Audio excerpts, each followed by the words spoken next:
എനിക്ക് പണം ആവശ്യത്തിന് മതി, പവറിനോട് താല്പര്യമില്ല. ഫെയിം ഞാൻ എൻജോയ് ചെയ്യുന്നു. ഫസ്റ്റ് എന്ന് പറയുന്ന ആകെ നിത്യമേനോടാണ് ഉണ്ടായിരുന്നുള്ളൂ, ബാക്കിയെല്ലാം മീഡിയ ഉണ്ടാക്കിയതാണ്. ഈ സമൂഹവും മീഡിയക്കാരാണ് എന്നെ അങ്ങനെ ആക്കിയത്. ഇപ്പോൾ കേരളത്തിൽ ഇറങ്ങുന്ന ഫെമിനിസ്റ്റ് അല്ലെങ്കിൽ WCC എന്ന് പറയുന്നത് ഒരു പുരുഷ വിരോധമാണ്. ഫെമിനിസം ആവശ്യമുണ്ട്, കാരണം ഒരുപാട് പെണ്ണുങ്ങളെ പണ്ട് ആണുങ്ങൾ സപ്രസ് ചെയ്തിട്ടുണ്ട്. ഫിലിം ഫീൽഡ് മാത്രമല്ല, എല്ലായിടത്തും. If you can't do justice to family life, you should not marry. പണ്ടത്തെ കമ്മ്യൂണിസ്റ്റുകാർ പറഞ്ഞാൽ വളരെ ഇൻ്റലക്ച്വൽസ് ആയിരുന്നു, നല്ല മനസ്സുള്ളവരായിരുന്നു. ഇപ്പോഴത്തെ കമ്മ്യൂണിസ്റ്റുകാർക്ക് രണ്ടുമില്ല. ജീവിക്കാൻ പണം വേണം, പക്ഷെ പണം ആവരുത് ഡ്രൈവിംഗ് ഫോഴ്സാണ്. ചിന്തിച്ച് ഇങ്ങനെ പറയുമ്പോൾ മറ്റുള്ളവർക്ക് യോജിക്കാൻ പറ്റില്ല, അപ്പോഴാണ് പ്രശ്നം വരുന്നത്.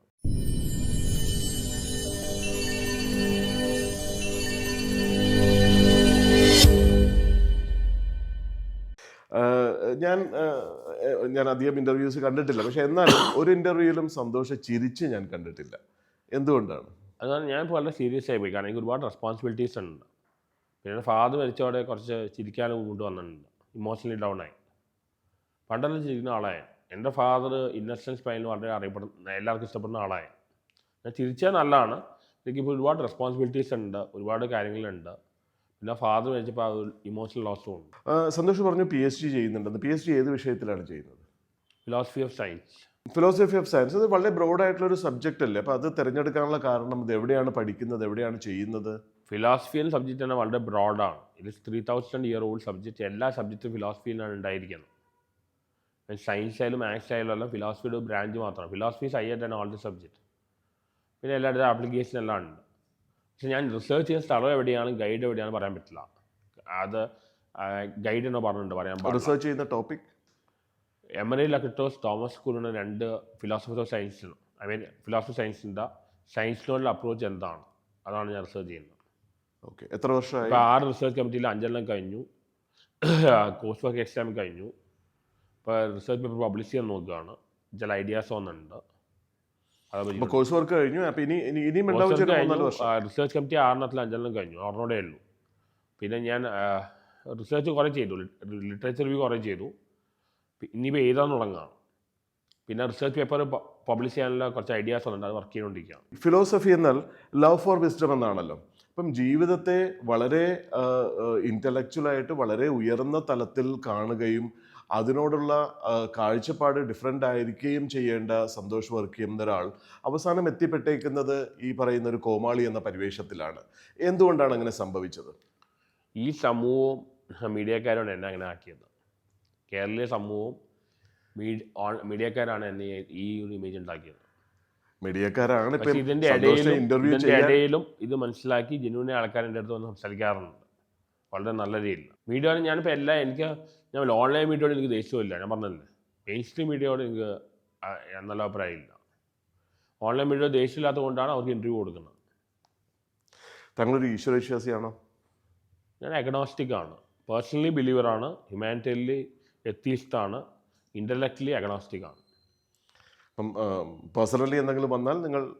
പേഴ്സണലി എനിക്ക് ചില അനുഭവമുണ്ട്. ഇൻ്റലക്ച്വലി എനിക്ക് ബയസ് അല്ലാതെ നിഷ്പക്ഷമായിട്ട് ചിന്തിക്കുമ്പോൾ ഞാൻ റിവ്യൂ എടുക്കുന്നത് നിഷ്പക്ഷമായിട്ടാണ്, വ്യക്തിപരമായി വെക്കാറില്ല. പിന്നെ ഹ്യൂമാനിറ്റിയിൽ പറയുമ്പോൾ ഇത്രയും നെഗറ്റീവ് കാര്യങ്ങൾ നടക്കുമ്പോൾ ഒരു നന്മയുള്ള ദൈവം ഉണ്ടോ എന്ന് സംശയമുണ്ട്. ഫെമിനിസത്തെ കുറിച്ച്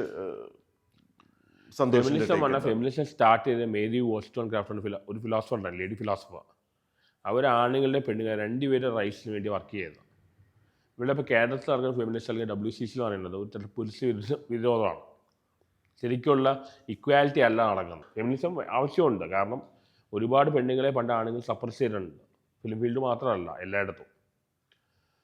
ഇപ്പോൾ നിയമങ്ങൾ പെണ്ണുങ്ങൾക്ക് അനുകൂലമുണ്ട്, ഇപ്പോൾ അവർക്കാണ് ഫേവർ. അപ്പോൾ ഇത് ഷോവിനിസ്റ്റോ ഫെമിനിസ്റ്റോ ഒന്നും അല്ല, ഇത് മിസ്യൂസ് ഓഫ് പവർ റൈറ്റാണ്. ആണുങ്ങൾക്ക് പവർ ഉണ്ടായിരുന്നപ്പോൾ അവർ മിസ്യൂസ് ചെയ്തു, ഇപ്പോൾ പെണ്ണുങ്ങൾ കിട്ടിയപ്പോൾ അവർ മിസ്യൂസ് ചെയ്യുന്നു. അതാണ് നടക്കുന്നത്.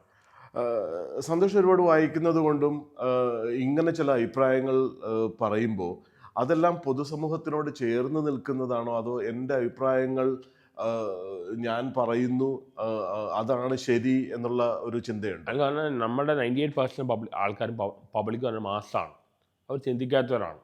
2% ഇൻ്റലക്ച്വൽസാണ് ചിന്തിക്കുന്നത്. അതാണ് ഡെമോക്രസിയുടെ ഏറ്റവും വലിയ കുഴപ്പം. അപ്പോൾ ഈ ഫിലോസഫേഴ്സ് ആർ ട്രബിൾ മേക്കേഴ്സ്. കാരണം അവർ ഓരോ കാര്യങ്ങളെക്കുറിച്ച് വളരെ ഡീപ്പായിട്ട് അനലൈസ് ചെയ്യും. അപ്പോൾ സാധാരണക്കാർ ചിന്തിക്കാത്തത് കൊണ്ട് ഈ 2 ഒപ്പീനിയനോട് മാച്ച് ചെയ്യില്ല. അതാണ് പ്രശ്നം വരുന്നത്. പുതുതായിട്ട് എന്തെങ്കിലും ക്രഷ്? ഒരു രസവുമില്ല. അപ്പോൾ ആ കാര്യത്തിൽ എനിക്ക് താല്പര്യമില്ല. ഒരു പെൺകുട്ടി എനിക്ക് ഇഷ്ടപ്പെടുകയാണ്, അവർക്ക് എന്നെ ഇഷ്ടപ്പെടുകയാണെങ്കിൽ കല്യാണം കഴിക്കും. അങ്ങനെ ആരെങ്കിലും വരുമെന്ന് വിചാരിക്കുന്നുണ്ടോ? വരികയാണ് വരട്ടെ, അല്ല എന്താ പറയുക, എനിക്ക് അത് കിട്ടിയേ പറ്റുമൊന്നുമില്ല, കിട്ടിയാൽ നല്ലത്, അത്രയേ ഉള്ളൂ. ഓക്കെ, ഞാൻ അങ്ങനെ ചോദിച്ചെങ്കിലും പണ്ട് പ്രണയങ്ങൾ ഉണ്ടായിട്ടുണ്ടോ? ഉണ്ടായിട്ടുണ്ട്, വളരെ ഉണ്ടായിട്ടുണ്ട്. പക്ഷെ അവർക്കൊന്നും എന്നെ മനസ്സിലാക്കാൻ പറ്റിയില്ല. ഈ നിത്യമീന കേസാണ്, പുള്ളിക്കാരത്തി എന്നെ മനസ്സിലാക്കാൻ ശ്രമിച്ചിട്ടുപോലുമില്ല. എന്തായാലും എനിക്കൊരു അറേഞ്ച് മാരേജ് താല്പര്യമില്ല. ഒരു രണ്ടുപേര് തമ്മിൽ അറിഞ്ഞ് ശരിക്കും ഇൻട്രാക്ട് ചെയ്ത് കുറച്ച് നാൾ ശേഷം മനസ്സിലാക്കിയ ശേഷം കല്യാണം കഴിക്കുക. ഓക്കെ, സിനിമ റിവ്യൂയിലൂടെ ആണല്ലോ സന്തോഷ് ഇത്രയധികം ഫേമസ് ആയത്. സിനിമയായിട്ട് എന്തൊക്കെയാണ് ഇപ്പം സന്തോഷ് ചെയ്തുകൊണ്ടിരിക്കുന്നത്? എനിക്ക് സിനിമ റിവ്യൂ ചെയ്യാൻ മാത്രമേ താല്പര്യമുള്ളൂ. ഒരുപാട് ഫിലിം ഓഫേഴ്സ് വരുന്നുണ്ട്. ഷോർട്ട് ഫിലിമിൽ അഭിനയിച്ചു, ഫിലിമിൽ അഭിനയിച്ചു. ഇതിനിടയ്ക്ക് അഭിനയിച്ചു ഞാൻ മൂന്ന് ഫിലിമിലും ഒരു 6 ഷോർട്ട് ഫിലിമിലും അഭിനയിച്ചു. പേര് പലതും ഇറങ്ങിയിട്ടുണ്ട്. ഷോർട്ട് ഫിലിംസ് ഇനിയും ചെയ്യുന്നില്ല, കാരണം അത് ഒരുപാട് പ്രശ്നങ്ങൾ ഉണ്ടാക്കുന്നില്ല. ഫിലിംസ് ഇനിയും കിട്ടിയാൽ ചെയ്യും. പക്ഷേ എനിക്കൊരു ആക്ടർ ആവാൻ, ഞാൻ ഡ്രാമ പ്ലേ ചെയ്യാത്തതുകൊണ്ട് ഞാൻ വിചാരിച്ചു എനിക്ക് ആക്ടിങ് കഴിവില്ല. പക്ഷേ ആൾക്കാർ പറഞ്ഞു കുഴപ്പമില്ല പറയുന്നു. പക്ഷേ ഞാൻ ആക്ടിങ് പ്രോസസ് അങ്ങനെ എൻജോയ് ചെയ്യുന്നില്ല. അപ്പോൾ ആ ലൈനിൽ പോകാൻ താല്പര്യമില്ല. എനിക്ക് ഫിലോസഫി അങ്ങനെയല്ല, കൂട്ടത്തിൽ ഫിലിം റിവ്യൂ. വിചാരിച്ചൊരു ആക്ടറായിട്ട് മാറാം. പക്ഷെ എനിക്ക് അത് എൻജോയ് ചെയ്യാത്തതുകൊണ്ട്, ആ പ്രോസസ് എൻജോയ് ചെയ്യാത്തതുകൊണ്ട് ഫിലോസഫി നിൽക്കാൻ താല്പര്യം. സിനിമയിൽ തന്നെ മറ്റ് മേഖലകളിലേക്ക് ഫിലോസഫി ആണ് റിവ്യൂ ചെയ്യാൻ മാത്രം. റിവ്യൂ എന്തായാലും ഒരു സിനിമ കണ്ട് അനലൈസ് ചെയ്ത് പറയാം. റിവ്യൂ എന്തായാലും കണ്ടിന്യൂ ചെയ്യാൻ താല്പര്യമുണ്ട്. സിനിമയുടെ മറ്റു മേഖലകളിലേക്ക്, അതായത് എഴുത്ത്, ഡയറക്ഷൻ, അങ്ങനെ പോയിട്ട് ഇവിടെ ഏറ്റവും വലിയ കുഴപ്പം, ഫിലിമിലെ ഏറ്റവും വലിയ കുഴപ്പം പറഞ്ഞാൽ ഈ ആക്ടേഴ്സുമാരാണ് എല്ലാം ക്രെഡിറ്റ് കൊടുക്കുന്നത്.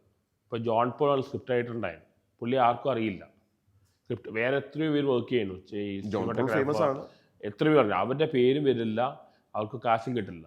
അതാണ് സുഹാസിന് സിനിമാറ്റോഗ്രാഫി പഠിക്കാൻ പോയപ്പോൾ സുഹാസിന് ഫാദർ പറഞ്ഞു, യു ബെറ്റർ ബിക്കം ആക്ടർ എന്ന് പറഞ്ഞു. ആക്ടിങ് ഫീൽഡ് പോയാലേ പണവും പോപ്പുലാരിറ്റിയും കിട്ടുള്ളൂ.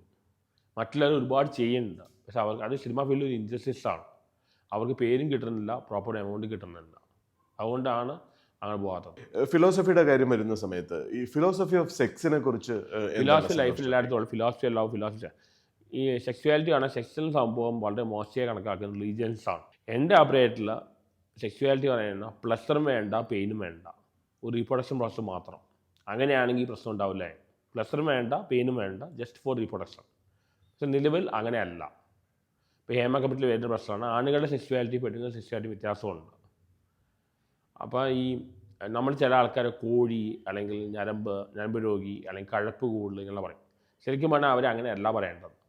അത് അവരുടെ ഒരു വീക്ക്നെസ്സാണ്. ഇതെല്ലാം ഹോർമോണൽ വേരിയേഷനാണ്. ചിലർക്ക് കുറവായിരിക്കും, ചിലർക്ക് ആവശ്യമായിരിക്കും, ചിലർക്ക് കൂടുതലായിരിക്കും. അപ്പോൾ ഇങ്ങനെ ആക്ഷേപിക്കുകയല്ല ചെയ്യേണ്ട. Actually they should do some treatment, hormone treatment എന്തെങ്കിലും ചെയ്യണം. പിന്നെ ചില ആൾക്കാർ പ്ലേ ബോയ് ഇങ്ങനെ പോകുമ്പോൾ അവർ കല്യാണം കഴിക്കരുത്. കല്യാണം കഴിച്ച് കഴിഞ്ഞിട്ട് ചെയ്യുന്ന ചിലർ അവർക്ക് ആ ജസ്റ്റിസ് കാണിക്കാൻ പറ്റില്ല. If you can't do justice to family life, you should not marry. പിന്നെ പറയുന്നത് ഹോമോസെക്ച്വാലിറ്റി ഇവിടെ വളരെ മോശവും, കാനഡ പോലെ സ്ഥലത്ത് വളരെ നല്ലതാണ്, ഭയങ്കര മോശമാണ്. ഇതല്ല വേണ്ടത്. ഇവരെ ഇൽട്രീറ്റ് ചെയ്യരുത്, ഒരിക്കലും ഇൽട്രീറ്റ്. അത് അവരുടെ വീക്ക്നെസ്സാണ്. അവരെ ഹെട്രോ ആക്കി മാറ്റാൻ പറ്റുകയാണെങ്കിൽ അതാണ് ഏറ്റവും നല്ലത്. കാരണം ഇത് മൈനോറിറ്റിയിൽ വരുന്ന ഒരിതാണ്. പക്ഷേ ഇവിടെ ഇതന്നെ വളരെ നമ്മൾ സമൂഹത്തിൽ ഇതിന് സംസാരിക്കുകയാണോ ഒന്നും പറ്റില്ല. അത് റിലീജിയൻ്റെ പ്രശ്നമാണ്. വളരെ ഒരു നേരം വേണ്ട. പിന്നെ പ്രോപ്പർ ഏജിൽ സെക്സ് എഡ്യൂക്കേഷൻ കൊടുക്കുന്നില്ല, അത് കൊടുക്കേണ്ട ആവശ്യമുണ്ട്. പിന്നെ രണ്ട് രീതിയിലാണ് സെക്സ് നടക്കുന്നത്. ഒന്ന് out of love, out of lust. If you do with your person committed with your life partner ആണെങ്കിൽ അതിൽ മോർ ലവ് ആയിരിക്കും. But if you go to a prostitute it will be more lust. Sex out of love ഞാൻ accept ചെയ്യുന്നു, പക്ഷേ lust നല്ലൊരു വികാരമല്ല. Lust എസ്തെറ്റിക്കാണ്, എൻജോയബിളാണ്, പക്ഷേ അത് നല്ലൊരു സംഭവമല്ല. കാരണം അവിടെ നമ്മളെ ഓപ്പോസിറ്റ് ജെൻഡറിനെ വെറും ഫിസിക്കലായിട്ടാണ് കാണുന്നത്. ഈവൻ ഇപ്പം പിന്നെ വേറൊരു പ്രശ്നം പറഞ്ഞാൽ 12-13 ഇയേഴ്സ് ആകുമ്പോൾ ഇവർ മെച്ചുവറാവും പിള്ളേരാണ്. കല്യാണം കഴിക്കുന്നത് 30 ഇയേഴ്സിലാണ്. ഇതിൻ്റെ ഇടയ്ക്കുള്ള ഗ്യാപ്പിൽ അവരെന്ത് ചെയ്യും? വേറെ പോയിന്റ് അതേതാ, ഇപ്പോൾ ഫിലിം ഫീൽഡിൽ എന്തുകൊണ്ട് ഇത് വരുന്നു? ഫിലിം ഫീൽഡല്ല ഈ കള്ള്, ഡ്രഗ്സ് അല്ലെങ്കിൽ സെക്സ്വൽ പെണ്ണുങ്ങൾ ഇത് വരാൻ കാരണം കലാകാരന്മാർക്ക് ഇത് വീക്ക്നെസ്സാണ്. ചതി വരാനുള്ള കാരണം ബിസിനസ് ആയതുകൊണ്ടാണ്. പല ക്രിയേറ്റീവായ പല ആൾക്കാർക്ക് ഈ പ്രോബ്ലം ഉണ്ട്. ന്യൂ ജനറേഷൻ പിള്ളേരുടെ ഗുണം പറഞ്ഞാൽ അവർക്ക് ബോയ് ഫ്രണ്ട്, ഗേൾ ഫ്രണ്ട് എല്ലാം ഉണ്ട്. 2000 ജനിച്ച പിള്ളേരാണ്. അതുകൊണ്ട് അവർക്ക് സെക്സ്വൽ ഫ്രസ്ട്രേഷൻ ഇല്ല. പഴയ ജനറേഷൻ ഭയങ്കര സെക്സ്വൽ ഫ്രസ്ട്രേഷനാണ്. അവരാണ് ഈ ഫേസ്ബുക്കിൽ വൃത്തിയുള്ള കമൻറ്റ് ചെയ്യുകയും കപട സദാചാരം കാണിക്കുന്നത്. കാരണം അവർ സെക്സ്വലി ഫസ്റ്റ് അതും അവർ കുറ്റം പറയാൻ പറ്റില്ല, കാരണം അവരുടെ സാഹചര്യം അതായത്.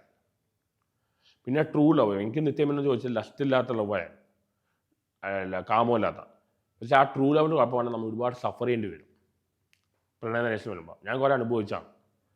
ഒരു രംഗം നോക്കിയാൽ ഈ പുതിയ ജെൻസി പിള്ളേരുടെ പരിപാടിയാണുള്ളത്. അവർ ഗേൾ ഫ്രണ്ടായിട്ട് ഇൻവോൾവ് ചെയ്യുന്നു, എല്ലാം ചെയ്യുന്നു. അവർക്ക് ലൈംഗിക ദാരിദ്ര്യവും ഇല്ല, ബ്രേക്കപ്പ് ആയാലും വലിയ വിഷമമൊന്നുമില്ല. ഒരു രംഗത്തിന് അതാണ് ഏറ്റവും നല്ലത് എനിക്ക് തോന്നുന്നു. ഞാനല്ല ട്രൂ ലവിൻ്റെ ആളായ. ഓക്കെ, ഇത്രയും പറഞ്ഞ സ്ഥിതിക്ക് നമ്മളെ ഈ ഇപ്പോഴത്തെ എഡ്യൂക്കേഷൻ സിസ്റ്റത്തിൽ ഇൻവോൾവ് ചെയ്യിപ്പിക്കേണ്ട, ഇൻക്ലൂഡ് ചെയ്യേണ്ട മെയിൻ ആയിട്ടുള്ള ചില വിഷയങ്ങൾ മാത്രമല്ല, ഒരു 8th സ്റ്റാൻഡേർഡ് മുതലേ ലോ സൈക്കോളജിയിൽ പഠിപ്പിക്കണം. ഇവിടെ സൈക്കാട്രി വളരെ മോശം രീതിയിൽ ഡീൽ ചെയ്യണം, ഇത്രയും വിദ്യാഭ്യാസം ഉണ്ടായിട്ട്. നമ്മുടെ കോൺസ്റ്റിറ്റ്യൂഷൻ വളരെ ബൾക്കിയാണ്, പലർക്കും ഈ നിയമങ്ങൾ അറിയില്ല. ഇതെല്ലാം നേരത്തെ പഠിപ്പിക്കേണ്ടതാണ്. പിന്നെ നമ്മുടെ എഡ്യൂക്കേഷൻ സിസ്റ്റത്തിൽ ചേഞ്ച് വരുത്തിയാൽ തന്നെ മിക്ക പ്രോബ്ലംസും സോൾവ് ആവും. ഇവിടെ എല്ലാവരും മാർക്കാണ് നോക്കുന്നത്. എല്ലാവർക്കും 99%, 99.9 മാർക്ക് ഉണ്ടാവും, പക്ഷേ മാനസിക വളർച്ചയില്ല. പിന്നെ നമ്മുടെ എഡ്യൂക്കേഷനിൽ ക്രിയേറ്റിവിറ്റിക്ക് യാതൊരു ഇമ്പോർട്ടൻസും ഇല്ല, ഇൻഡിവിജ്വൽസിന് യാതൊരു ഇമ്പോർട്ടൻസും ഇല്ല. ഇങ്ങനെയുള്ള ഒരുപാട് ചേഞ്ച് വരുത്തുകയാണെങ്കിൽ ഈ മാർക്സിസ്റ്റ് ആൽബർട്ട് ഐൻസ്റ്റീൻ പറഞ്ഞ ആൾ എക്സാമിനെതിരെ എക്സാംസ് വിൽ കിൽ ക്രിയേറ്റിവിറ്റി പറഞ്ഞു. ഇപ്പോഴത്തെ പിള്ളേർ പഠിത്തം എൻജോയ് ചെയ്യുന്നില്ല. അപ്പോൾ ചെയ്യേണ്ട കാര്യം പറഞ്ഞാൽ അതുകൊണ്ടാണ് ഇങ്ങനെ ഇത്ര വലിയ യൂണിവേഴ്സിറ്റി പറയേണ്ട. എനിക്ക് IIT കിട്ടുക, IIT IIMലെ ആക്ച്വലി എഡ്യൂക്കേഷൻ കൊമേഴ്സ്യലൈസ് ചെയ്യാം. അവിടെ ചേതമ്പാത്ത് പോലും പറഞ്ഞിട്ടുണ്ട്, പോകുന്ന മിക്ക ആൾക്കാരും സബ്ജക്റ്റ് പഠിക്കാൻ വേണ്ടിയല്ല, സ്റ്റാറ്റസിന് മണിക്ക് വേണ്ടിയാണ്. റിയൽ എഡ്യൂക്കേഷൻ പണ്ട് നടന്ന നളന്തയിലും മറ്റേക്കാണ്. അപ്പോൾ ഈ എക്സാം ഈ ശാന്തിനികേതൻ പറഞ്ഞ രവീന്ദ്രനാഥ് ടാഗോറിൻ്റെ സ്ഥലമുണ്ട്, അവിടേക്കാണ് റിയൽ എഡ്യൂക്കേഷൻ നടക്കുന്നത്. ഇങ്ങനൊരു കൺസർവേറ്റീവ് സിസ്റ്റം ആയതുകൊണ്ടാണ് കഴിഞ്ഞ 100 വർഷമായിട്ട് ഫിസിക്സിലുള്ള തിയറി റിലേറ്റിവിറ്റിയും ക്വാണ്ടം മെക്കാനിക്സും കഴിഞ്ഞിട്ട് ഒരു കണ്ടുപിടുത്തം ഉണ്ടായിട്ടില്ല. അത് ഈ കൺസർവേറ്റീവ് എഡ്യൂക്കേഷൻ സിസ്റ്റം കൊണ്ടാണ്. നമ്മുടെ എഡ്യൂക്കേഷൻ മാറ്റിയാൽ തന്നെ ഈ സമൂഹത്തിലെ പല പ്രശ്നവും സോൾവ് ചെയ്യാം. വെറുതെ ബുക്കിഷ് നോളജ് മാത്രമല്ല, മാനസികമായി വളർച്ച അതെല്ലാം വേണം. മലയാളി സമൂഹത്തിനോട് അത്ര വലിയ താല്പര്യമില്ല എന്ന് സൂചിപ്പിച്ചത് കൊണ്ട് ഞാൻ ചോദിക്കുകയാണ്, ഈ PhD കഴിഞ്ഞാൽ അല്ലെങ്കിൽ 1-2 വർഷം കഴിഞ്ഞാൽ സന്തോഷ് ഇവിടെ തന്നെ കണ്ടിന്യൂ ചെയ്യുക, അതോ പുറത്തേക്ക് പോകാനാണോ? എൻ്റെ മദറിൻ്റെ കാലം വരെ ഇവിടെ ഉണ്ടാവും. അതിനുശേഷം I go to Europe. Okay, ഏതെങ്കിലും പ്രത്യേക യൂറോപ്പിൽ പല യൂണിവേഴ്സിറ്റി, എനിക്ക് ഇപ്പം തന്നെ അന്ന് IIT പോയെങ്കിൽ അവൾക്ക് ഹാർവാർഡ് കേംബ്രിഡ്ജിൽ എത്തിയെന്ന് ഒരു പേഴ്സണൽ കാര്യം കൊണ്ട് ഇവിടെ നിന്നാണ്. എന്തായാലും ഇവിടെ നിൽക്കാൻ എനിക്ക് പ്ലാനില്ല. After my mother's lifetime I will go to Europe. ഭാവി പരിപാടികളിൽ ഈ കുറച്ച് നാൾ കഴിഞ്ഞാൽ പുറത്തേക്ക് പോകാനും അവിടെ ചെന്നാൽ എന്ത് ചെയ്യാനും പാസ്റ്റ് ഫ്യൂച്ചർ എല്ലാം ഉണ്ട്. എൻ്റെ ഫാറിനെ കുറിച്ച് ചിന്തിക്കുകയാണെങ്കിൽ പാസ്റ്റാണ്, പഴയ നല്ല ഓർമ്മകളുണ്ട്, പ്രസൻറ്റിൽ ജീവിക്കുന്നു, ഫ്യൂച്ചറിനെ കുറിച്ച് പ്ലാനും ഉണ്ട്, എല്ലാം ഉണ്ട്. ഓക്കെ, അപ്പം ഭാവി പരിപാടികളിൽ പുറത്തേക്ക് പോകാനും അവിടെ എന്ത് ചെയ്യാനാണ്? അവിടെ ഒരു ഇന്റർനാഷണൽ സെലിബ്രിറ്റിയായി മാറുക, ഒരു യൂണിവേഴ്സിറ്റിയിൽ കയറുക, പ്രൊഫസർ ആവുക, അങ്ങനെ പോവുക. അവിടെ ഏജ് ലിമിറ്റ് ഇല്ല. അങ്ങനെ ഒരു ഇൻ്റലക്ച്വൽ സെലിബ്രിറ്റി ആയിട്ട് മാറാനും പ്ലാൻ ചെയ്യുന്നത്. റസലിനെ പോലെയോ ഐൻസ്റ്റീൻ പോലെ. ഇവിടെ ഉള്ള കാലം ഒരു മൈത്രയും പോലെയോ അല്ലെങ്കിൽ ഒരു അങ്ങനത്തെ രീതിയിൽ പോകാണ് ഞാൻ ആഗ്രഹിക്കുന്നത് ഇവിടെ ഉള്ള കാലത്ത്. ഓക്കെ, സന്തോഷ് വർക്കിയുടെ മതം, രാഷ്ട്രീയം? ഞാൻ റിലീജിയനിൽ ബിലീവ് ചെയ്യുന്നില്ല. റിലീജിയൻ മനുഷ്യൻ്റെ സൃഷ്ടിയാണ്. ഇവിടെ പല പുരോഹിതന്മാർക്ക് വരുമാനത്തിന് വേണ്ടി ഉണ്ടാക്കിയ കാര്യമാണ്. ഞാൻ പള്ളിയിലൊന്നും പോകുന്ന ആളൊന്നുമല്ല. എൻ്റെ ഫാദർ വെച്ച ആ സമയത്ത് മാത്രമേ പോയിട്ടുള്ളൂ. പക്ഷേ I believe that there is need of God. കാരണം പൊട്ടനെ ചട്ടൻ ചതിക്കും, ചട്ടനെ ദൈവം ചതിക്കും എന്ന് പറഞ്ഞ പോലെ you can fool people but you can't fool God. ആ ഒരു കോൺസെപ്റ്റിൽ ദൈവം വേണം. അല്ലെങ്കിൽ നെഗറ്റീവ് കാര്യം ചെയ്യുന്നവരായിരിക്കും ബെനിഫിറ്റാണ്. എത്തിക്സ് വേണം. ഇന്ന് എത്തിക്സ് എവിടെയില്ല. ബിസിനസ്സിലായാലും എന്തായാലും എത്തിക്സ് ഇല്ലെങ്കിൽ ലോങ് ടേമിൽ എത്തിക്സേ വർക്കൗട്ട് ആവുള്ളൂ. അവിടെ ഗോഡ് എന്ന കോൺസെപ്റ്റ് വേണം. റിലീജിയൻ ആവശ്യമില്ല, അത് മനുഷ്യനുണ്ടാക്കിയതാണ്. ആ ഡാമേജാണ് കൂടുതൽ വരുത്തണം. റിലീജിയൻ്റെ മോറൽ വാല്യൂസ് ഫോളോ ചെയ്യാം. രാഷ്ട്രീയമാണ് ഇപ്പോൾ എനിക്ക് രാഷ്ട്രീയത്തിൽ ഞാൻ പഴയ കമ്മ്യൂണിസ്റ്റ് അനുഭാവിയാണ്. പഴയ കമ്മ്യൂണിസ്റ്റാണ്. ഇപ്പോഴത്തെ കമ്മ്യൂണിസ്റ്റോട് എനിക്ക് യോജിപ്പില്ല. പണ്ടത്തെ കമ്മ്യൂണിസ്റ്റുകാർ പറഞ്ഞാൽ വളരെ ഇൻ്റലക്ച്വൽസ് ആയിരുന്നു, നല്ല മനസ്സുള്ളവരായിരുന്നു. ഇപ്പോഴത്തെ കമ്മ്യൂണിസ്റ്റുകാർക്ക് രണ്ടുമില്ല. അപ്പോൾ ഇപ്പോഴത്തെ കമ്മ്യൂണിസ്റ്റോട് എനിക്ക് യോജിപ്പില്ല. പക്ഷേ കമ്മ്യൂണിസ്റ്റ് ഒരു ഔട്ട്ഡേറ്റഡ് ആയിരിക്കുകയാണ്. പക്ഷേ എന്നാൽ ക്യാപിറ്റലിസ്റ്റോട് സപ്പോർട്ട്. ക്യാപിറ്റലിസം പറയുമ്പോൾ ഒരു മനുഷ്യത്തില്ലാത്ത രീതിയിൽ പോകുന്നുണ്ട്. സോഷ്യലിസ്റ്റ് ആണെങ്കിൽ കുറച്ചൊന്നും നല്ലതാണ്. ഇത്രയധികം വായിക്കുന്ന, ഇൻ്റലക്ച്വലായിട്ട് കാര്യങ്ങൾ കാണുന്ന സന്തോഷ് വർക്കി സോഷ്യൽ ഇഷ്യൂസിനോട് എങ്ങനെയാണ് പ്രതികരിക്കുന്നത്? ഞാൻ പലതും പറയാറുണ്ട്. എൻ്റെ ചാനൽ ഞാൻ ഫിലിമിനെ കുറിച്ച് മാത്രമോ അല്ലെങ്കിൽ ക്വാണ്ടം മെക്കാനിക്സ് മാത്രമല്ല, പലതും പറയാറുണ്ട്. ഇപ്പോൾ മുല്ലപ്പെരിയാർ സംഭവം പറഞ്ഞു കഴിഞ്ഞാൽ കേരളത്തിൽ വലിയ ഹോട്ട് ടോപ്പിക്കാണ്. അത് ഇവിടുത്തെ രാഷ്ട്രീയക്കാർക്ക് ഇതിൻ്റെ ടെക്നിക്കൽ സൈഡ് അറിയില്ലാത്തതുകൊണ്ടാണ്. മുല്ലപ്പെരിയാറിനൊന്നും സംഭവിക്കാൻ പോകുന്നില്ല. കാരണം it is A gravity dam. അതിൻ്റെ ഇപ്പോൾ പിരമിഡിന് സ്ട്രക്ചറുണ്ട്. ആ സ്ട്രക്ചർ 2000 വർഷമായാലും പോവില്ല. അങ്ങനത്തെ സ്ട്രക്ചർ സംഭവമാണ് ഇതാണ്. ഇത് ടെക്നിക്കലായിട്ട് അറിയുന്നവർക്ക് അറിയാം. അവിടെ ഈവൻ സീസ്മിക് ഒരു എർത്ത് കേക്ക് ഉണ്ടായ പോലും പ്രശ്നം ഉണ്ടാകാൻ പോകുന്നില്ല. അത് ഇവിടുത്തെ ആൾക്കാരെ പൊളിറ്റീഷ്യന്മാർ കൺഫ്യൂസ് ചെയ്യുകയാണ്. ടെക്നിക്കലായിട്ട് അറിയുന്നവർക്ക് അറിയാം. അത് ഇപ്പോൾ 50 ഇയേഴ്സ് ലൈഫ് സ്പാൻ ആണ്. ഇപ്പോൾ 125 ഇയേഴ്സായി. അതിൻ്റെ ഒരു ഗ്രാവിറ്റി, മറ്റേ ഇടുക്കി ഡാം പോലും ആർക്ക് ഡാമാണ്. ഇത് ഗ്രാവിറ്റി ഡാമാണ്. ഗ്രാവിറ്റിക്ക് അത് ഉൾക്കൊള്ളാൻ പറ്റും. ഈ പിരമിഡിന് പോലെ ജോമെട്രിക് സ്ട്രക്ചറാണ്. ഒരു സംഭവം നടക്കാൻ പോകുന്നില്ല, ഒരു പ്രശ്നവുമില്ല. ഇനി ഇതുപോലെ ഡാം ഉണ്ടാക്കുകയാണ് പോസിബിൾ അല്ല, വളരെ ബുദ്ധിമുട്ടാണ്. അത് മനസ്സിലാക്കാതെയാണ് ഇവിടെ മുല്ലപ്പെരിയാർ പൂട്ടുമെന്ന് പറഞ്ഞ പ്രശ്നം ഉണ്ടാക്കുന്നത്. അത് ഇവിടുത്തെ രാഷ്ട്രീയക്കാരുണ്ടാക്കുന്ന പ്രശ്നമാണ്. ഇപ്പോൾ സന്തോഷ് പറയുന്നത് അത്ര വലിയൊരു പ്രശ്നമല്ല, മുല്ലപ്പെരിയാർ ഒന്നും സംഭവിക്കാൻ പോകുന്നില്ല. ഇത് ഒരു ഓവർ ഹൈപ്ഡ് ആയിട്ടുള്ള വെറുതെ പൊളിറ്റീഷ്യന്മാർ ടെക്നിക്കൽ സൈഡ് മനസ്സിലാവാതെ പല മോണിറ്ററി ബെനിഫിറ്റ് മറ്റേ ചെയ്യുന്ന പരിപാടിയാണ്. നമുക്ക് പറയാമല്ലോ, പണം, പ്രശസ്തി. സന്തോഷിൻ്റെ ജീവിതത്തിൽ പണത്തിന് ഉള്ള പ്രാധാന്യം എന്തൊക്കെയാണ്? ഈ ബോളിവുഡ് ആക്ടർ അമീർ ഖാൻ പറഞ്ഞിട്ടുണ്ട്, I need money but my driving force is not money. ജീവിക്കാൻ പണം വേണം, പക്ഷെ പണം ആവരുത് ഡ്രൈവിംഗ് ഫോഴ്സാണ്. എനിക്ക് ഫിനാൻഷ്യൽ കുഴപ്പമില്ല. ഞങ്ങൾക്ക് സ്കോളർഷിപ്പ് 45,000 ഉണ്ട്. യൂട്യൂബ് ഫേസ്ബുക്കിലും കാശിടുന്നുണ്ട്. ഫാറിൻ്റെ അസറ്റുകളുണ്ട്. ഫിനാൻഷ്യലി ഞാൻ സ്റ്റേബിളാണ്. ഫിനാൻഷ്യൽ ഫാക്ടറാണ്, എസ്പെഷ്യലി മാനേജറിൽ പോകുമ്പോൾ ഫിനാൻഷ്യൽ ഫാക്ടർ തന്നെയാണ്. പക്ഷേ ഞാൻ പറഞ്ഞ പോലെ I need money but my driving force is not money. ഇങ്ങനെ എല്ലാത്തിനും വളരെ ടിപ്പിക്കലായിട്ടുള്ള ആൻസേഴ്സ് നേരത്തെ പ്ലാൻ ചെയ്ത് വെക്കുകയാണോ അതോ? ചിന്തിക്കാറുണ്ട്. പല കാര്യങ്ങളും ഒരു ഫിലോസഫറായ കൊണ്ടാണ്. സാധാരണക്കാർ ചിന്തിക്കാറില്ല. ചിന്തിച്ച് ഇങ്ങനെ പറയുമ്പോൾ മറ്റുള്ളവർക്ക് യോജിക്കാൻ പറ്റില്ല. അപ്പോഴാണ് പ്രശ്നം വരുന്നത്. സന്തോഷിൻ്റെ കുട്ടിക്കാലം പറഞ്ഞ സമയത്ത് എനിക്ക് തോന്നുന്നു 2 സിസ്റ്റേഴ്സ് അല്ലേ? അതിനുശേഷം ഏകദേശം 10 വർഷത്തിന് ശേഷമാണ് സന്തോഷ് ഉണ്ടായതെന്ന് പറഞ്ഞു. അപ്പം ആ സമയത്തെ ഈ ഒരു അറ്റൻഷൻ സീക്കിങ് ഒരു എപ്പോഴും മുമ്പിലുണ്ടായിരുന്നോ? അത് ശരിയാണ്. കാരണം ഞാൻ ഉണ്ടാകുമ്പോൾ ആൾക്കാർ വിചാരിച്ചില്ല. അപ്പോൾ ഒരു റെക്കഗ്നേഷൻ ഉണ്ട്, റെക്കഗ്നേഷൻ ആഗ്രഹിക്കുന്നുണ്ട്. പക്ഷെ ഞാൻ റെക്കഗ്നേഷൻ ആഗ്രഹിക്കുന്നെങ്കിലും ഒരു നെഗറ്റീവ് റെക്കഗ്നേഷൻ അല്ല ആഗ്രഹിക്കുന്നത്. പക്ഷേ ഇപ്പോൾ നിലവിൽ നടന്നുകൊണ്ടിരിക്കുന്ന അതാണ്. അപ്പോൾ ആ അറ്റൻഷൻ സീക്കിങ്ങിൻ്റെ ഭാഗമായിട്ടാണോ ഒരുപക്ഷെ നമ്മൾ ഇൻ്റർവ്യൂവിന് പറയുന്ന സമയത്തെല്ലാം സന്തോഷം എപ്പോഴും കൂട്ടി വായിക്കുന്ന പേരുകൾ അല്ലെങ്കിൽ എക്സാമ്പിളായിട്ട് പറയുന്ന പേരുകളെല്ലാം ആൽബർട്ട് ഐൻസ്റ്റീൻ അല്ലെങ്കിൽ വളരെ സമൂഹത്തിൽ വളരെ ഉയരത്തിലുള്ള ചില ആൾക്കാരുടെ പേരുകളാണ്? അത് പറയാനുള്ള കാരണം ആൾക്കാർക്ക് എന്നാലേ മനസ്സിലാവുള്ളൂ. ഞാൻ എൻ്റെ വീടിൻ്റെ അടുത്തുള്ള ഒരാളുടെ പേര് പറഞ്ഞു കഴിഞ്ഞാൽ ആൾക്കാർക്ക് മനസ്സിലാവും. ഇവർ പോപ്പുലറായ ആൾക്കാരാണ്. ഇവരുടെ പേര് പറയുമ്പോൾ ആൾക്കാർക്ക് കണക്ട് ചെയ്യാൻ പറ്റും. അല്ലാതെ അവർ കണക്ട് ചെയ്യാൻ വേണ്ടിയാണ് ഞാൻ പറയുന്നത്.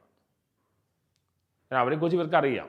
ഞാൻ എൻ്റെ വീട്ടിലടുത്തുള്ള ഒരാളുടെ കാര്യം പറഞ്ഞു കഴിഞ്ഞാൽ ആരെങ്കിലും മനസ്സിലാവും. ഒരുപാട് ട്രോളുകളിലൂടെ കടന്നു വന്ന് പക്ഷെ ഇന്നിപ്പം സമൂഹത്തിലെ ഒരു വിഭാഗത്തിൻ്റെ വളരെ പ്രിയങ്കരനായി മാറിയ സന്തോഷ് പണ്ഡിറ്റിൻ്റെ പോലെ ഇനി അങ്ങോട്ട് വളരെ പോസിറ്റീവായിട്ടുള്ള ഇടപെടലുകളോടുകൂടി സമൂഹത്തിൻ്റെ വളരെ പ്രിയങ്കരനായ ഒരാളായി മാറട്ടെ സന്തോഷ് വർക്കി എന്നുകൂടെ ആശംസിച്ചുകൊണ്ട് ഈ ഇൻ്റർവ്യൂവിന് ഞങ്ങളോട് സഹകരിച്ചതിന് നന്ദി.